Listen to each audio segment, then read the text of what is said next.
जय हिंद दोस्तों। आज इस वीडियो में हम देखेंगे सोर्स एंड एसिड और ये केमिस्ट्री का 12वां पार्ट है। और इसके बाद एक पार्ट और होगा। उसके बाद केमिस्ट्री जो जनरल साइंस होती है ना, केमिस्ट्री नॉर्मली सारा एग्ज़ाम पूछे वो तो ख़त्म हो जाएगी। इसके बाद केमिस्ट्री के जो भी पार्ट होंगे वो उस एग्ज़ाम के लिए होंगे जहाँ पर केमिस्ट्री की एक वेटेज है, जैसे ग्रुप डी है, ICAR है, उसका एग्ज़ाम तो हो गया, या जहाँ पर भी लोअर PCS में जहाँ से साइंस का वेटेज ज़्यादा उसमें के लिए काम आएंगे।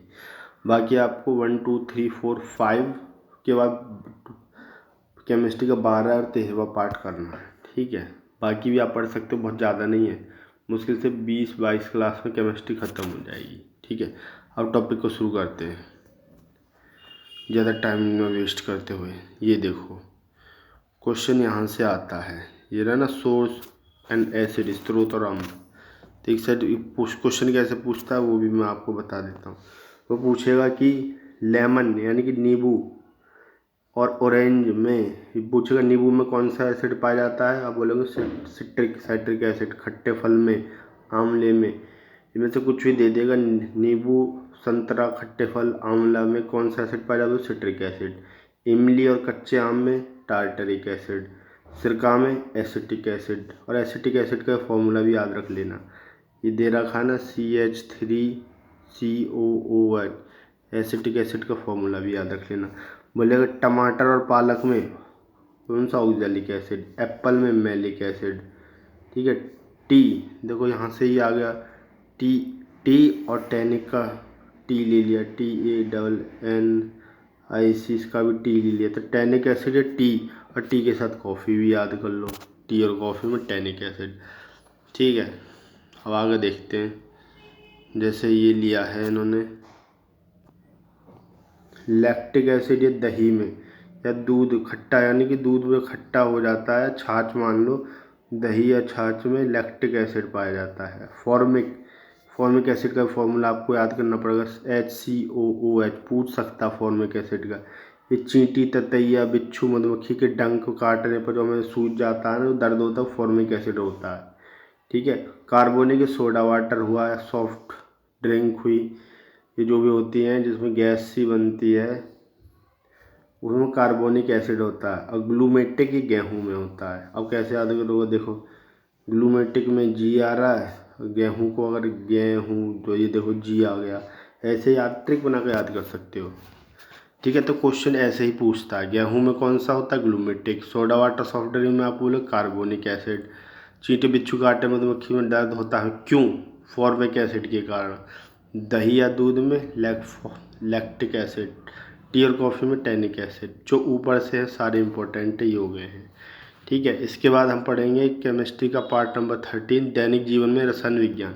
इसके बाद भी है पार्ट, मगर थोड़ा सा और पढ़ लेते हैं क्योंकि इतनी छोटी वीडियो डालने को फ़ायदा नहीं है, तो इसमें से हम पढ़ लेते हैं दैनिक जीवन में रसायन। ये लास्ट पार्ट है केमिस्ट्री का जो नॉर्मल एग्जाम में पूछता है। इसके बाद जो हम पढ़ेंगे वो डेप्थ में ही पढ़ेंगे, ठीक है। तो सबसे पहले प्लास्टिक को पढ़ने से पहले सबसे पहले आपको पढ़ना है पॉलीमर, ठीक है। पॉलीमर को पढ़ते हैं, पॉलीमर क्या है।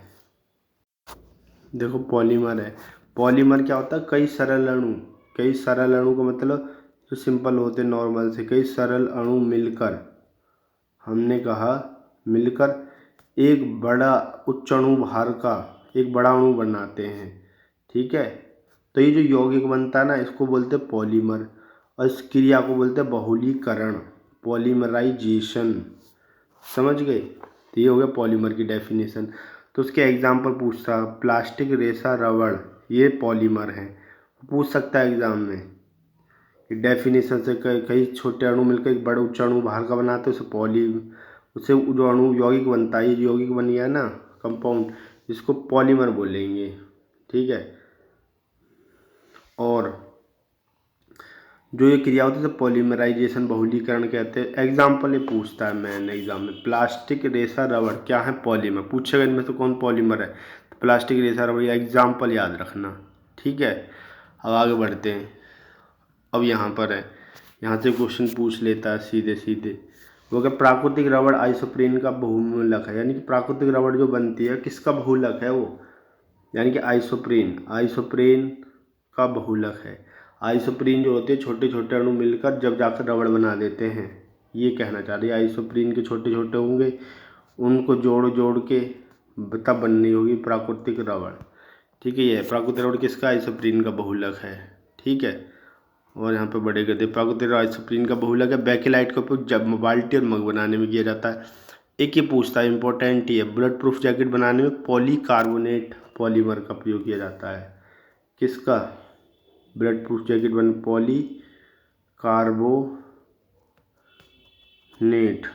पॉलीकार्बोनेट का प्रयोग किया जाता है बुलेट प्रूफ जैकेट बनाने में।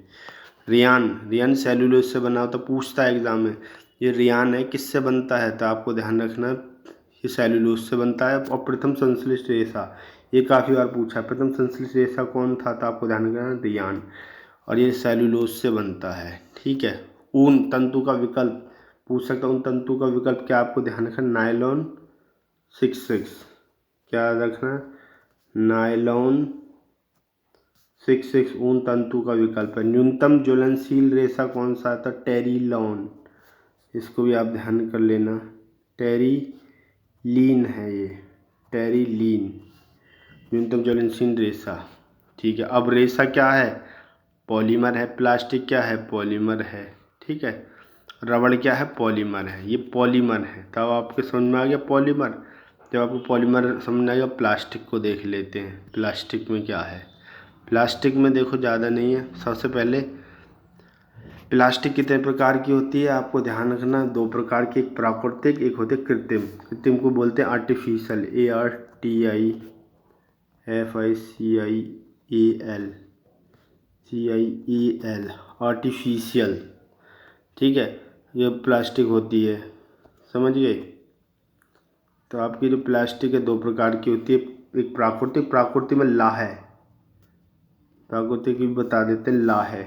प्राकृतिक जो होती है प्लास्टिक, लाहा उसका उदाहरण है प्राकृतिक का। और कृत्रिम 2 प्रकार की होगी, एक आपकी होगी थर्मोप्लास्टिक, एक होगी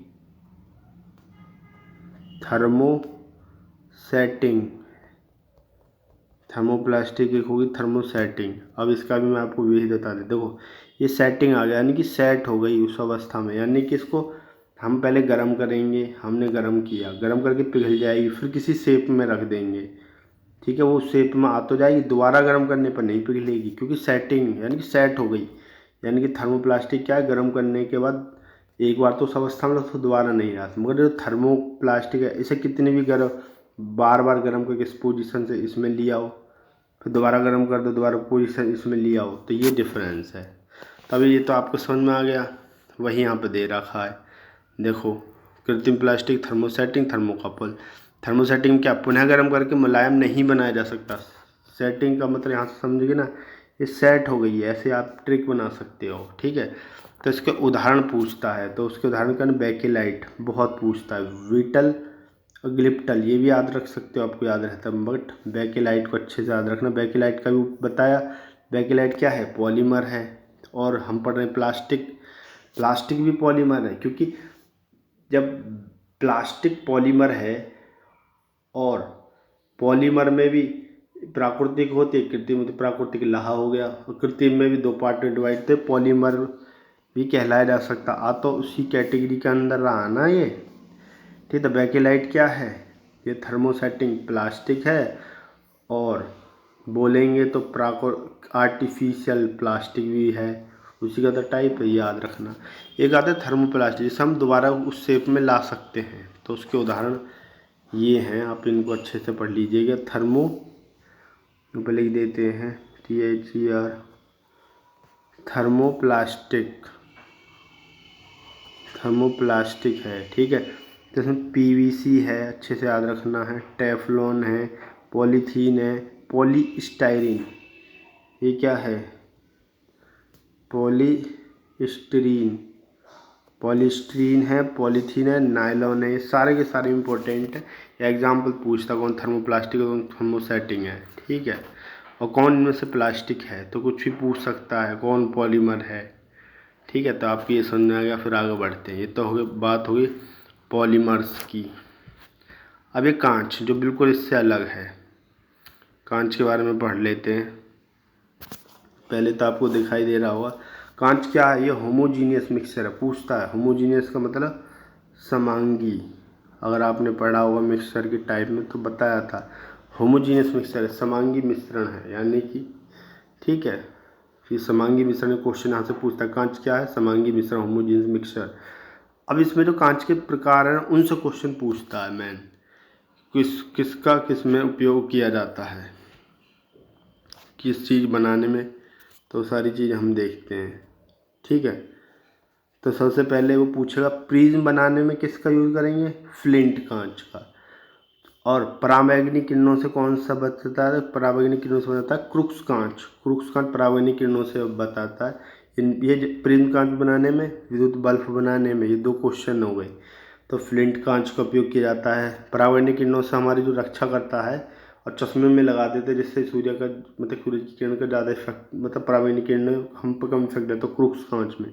चश्मे के सामान्य लेंस में ये क्राउन कांच के क्वेश्चन हैं जो मैं बोल रहा हूँ। और धूप में जो काला हो जाता है चश्मा, आपने देखा कुछ चश्मे धूप में काले हो जाते हैं, तो किस वजह से होते हैं, उसमें क्या होता है AgCl को मिलाते हैं। ये याद नहीं रखना, ये पूछा धूप में जो काला हो जाता है चश्मा वो फोटोक्रोमेटिक कांच की वजह से। और उच्च कोटि के हाई क्वालिटी के बर्तन बनाने हो, उपकरण आदि बनाने हो तो आप यूज़ करो पायरेक्स कांच। तो इसमें कौन कौन से क्वेश्चन है मैं आपको बता देता हूँ जो पूछे गए हैं।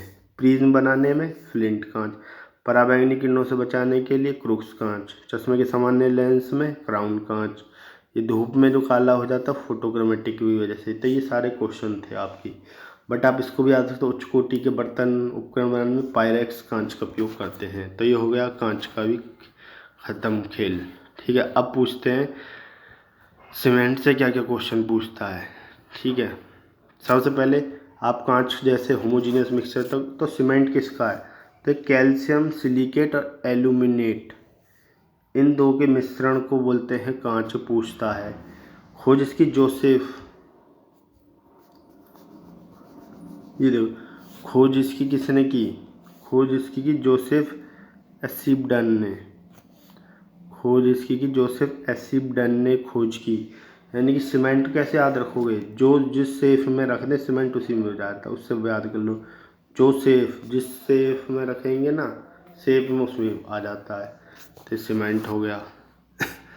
और सीमेंट में ये पूछता है कि जिप्सम क्यों मिलाते हैं। देखो सीमेंट में जिप्सम इसलिए मिलाते हैं उसकी जमने की दर को कंट्रोल करता है, यानी कम कर देता है। सीमेंट बनाया और बनाते हम लगा नहीं पाए, कहीं पर जम गया तो ख़राब हो जाएगा, इसलिए जिप्सम मिला देते जिससे उसकी जमने की दर थोड़ी कंट्रोल हो जाए, कम हो जाए। ठीक है, अब थोड़ा ये पूछ लेता है कि मोर्टार क्या है और कंक्रीट क्या है। कंक्रीट और मोर्टार, मोर्टार को बोलते हैं गारा।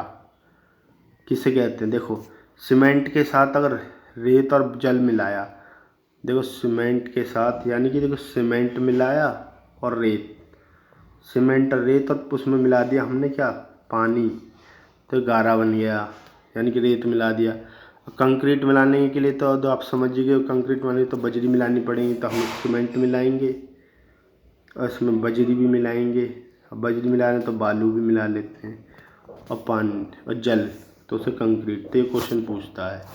अगर आपको मेरा प्रयास अच्छा लगे तो चैनल को सब्सक्राइब जरूर करें।